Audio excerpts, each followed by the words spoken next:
सबसे पहले तो कुछ विलंब के लिए आप लोगों से क्षमा प्रार्थी हूँ।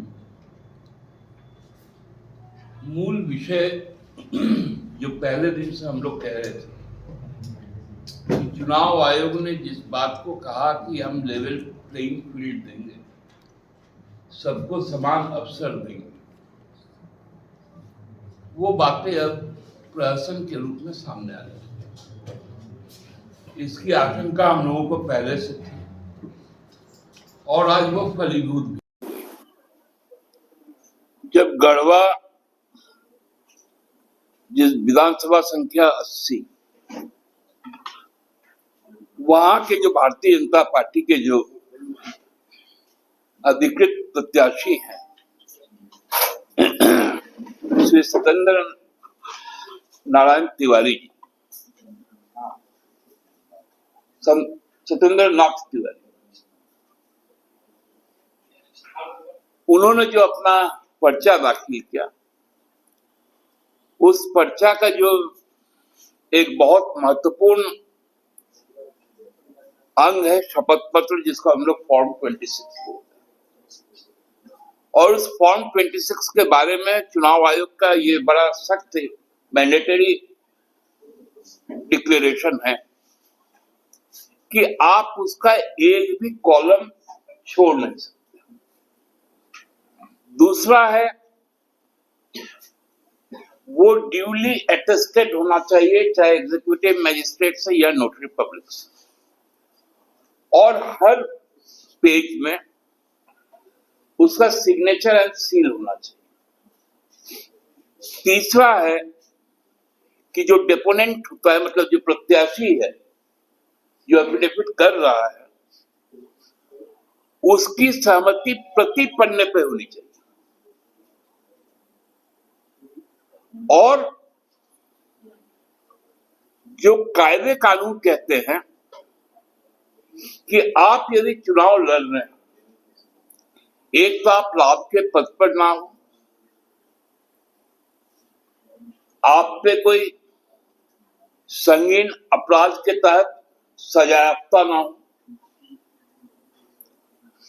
मानसिक और आर्थिक रूप से आप दिवालिया ना हो, भारत के नागरिक जरूर हो, और आपके ऊपर में सरकार का कोई बकाया ना रहे। तो ये सरकार का बकाया ना रहे, ये कैसे होता है कि हम विधायक रहते हुए जो सरकार के तरफ से आवास मिलता है, इलेक्ट्रिसिटी होता है, ड्रिंकिंग वाटर होता है, ये तमाम चीजें जो उपलब्ध करवाई जाती है, उसका एक शुल्क होता है और शुल्क को आपको देना पड़ता है और एक नो ड्यूज सर्टिफिकेट लिया जाता है हर विभाग से अलग अलग।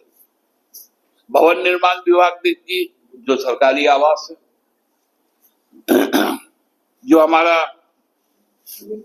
जेवीएनएल है वो देगी, जो आपने इलेक्ट्रिसिटी जो कंज्यूम किया वो पूरा है कि नहीं आपको पे किया हुआ, जो नगर निगम है वो देगी आपका ड्रिंकिंग वाटर का पूरा पेमेंट है या नोट, उसका आपको सर्टिफिकेट देगी। और ये अवधि 10 साल का होना चाहिए। पिछले 10 वर्षों में आपके ऊपर कोई बकाया नहीं। लेकिन सत्येंद्र नाथ तिवारी जी ने, जिनको 2019 तक विधानसभा से जो आवास मिला हुआ था, 149, 150 और 151,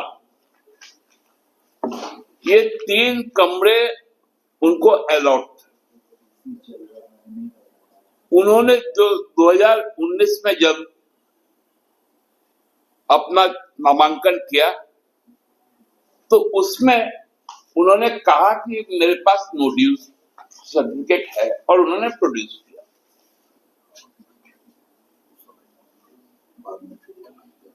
अच्छा, बाद में फिर उनको मिला आवास संख्या E277 सेक्टर 2, जो 2019 के एफिडेविट में, लेकिन 2024 में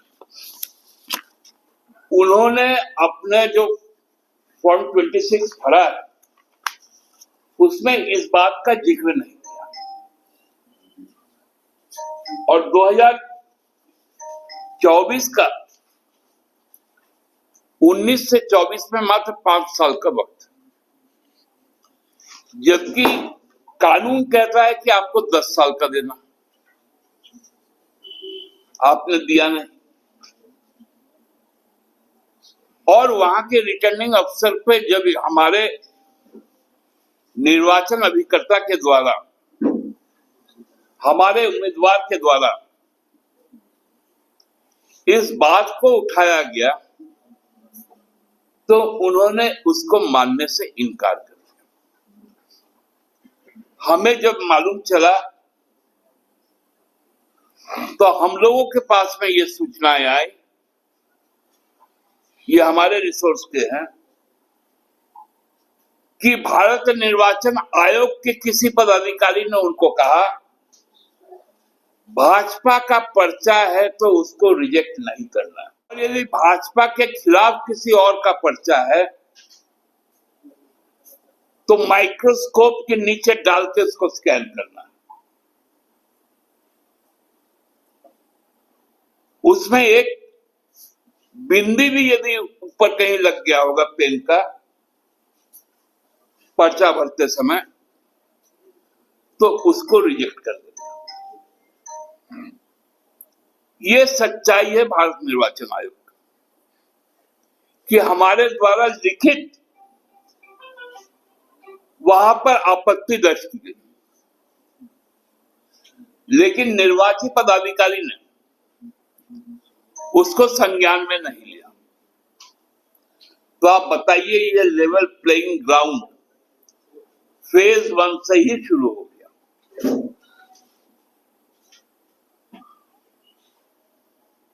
कहां तक? कल भी आप लोगों को हमने कहा था किस प्रकार से हस्तक्षेप हो रहे हैं। कल तो मामला रांची तक सीमित था, आज तो मामला दिल्ली तक चल गया। ये परिस्थितियां बताती हैं कि भाजपा कितना हताश हो गई, मुद्दे विहीन हो गए, नेता विहीन हो गए।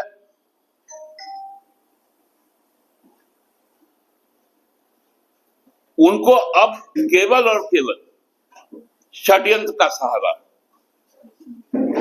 लेकिन हम न्याय पे विश्वास रखते हैं। यदि निर्वाचन आयोग 24 घंटे के अंदर यदि इस मामले पे निष्पक्ष तरीके से जांच कर यदि निर्णय नहीं देती और सत्येंद्र नाथ तिवारी का कैंडिडेचर कैंसिल नहीं करती है तो हमारे पास में कानून के रास्ते उपलब्ध है, हम उस रास्ते पे चलने को बाध्य होंगे। इतना ही कहना था, धन्यवाद। तो इन लोगों का मतलब हर बोली में आग, हर बोली में हिंसा, तांडव।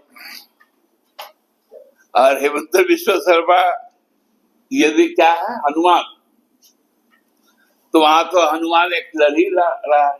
आपका भी, हम भी हनुमान को लगाए हैं, यदि वो वानर है तो हम भी वानर को लगाए। हनुमान के सामने सीता जी है ना वहां। मुझे लगता है वो भगवान श्री राम के हनुमान नहीं है, ये लोग आसाराम के हनुमान है, राम रहीम के हनुमान है, भगवान पुरुषोत्तम श्री राम के हनुमान नहीं है।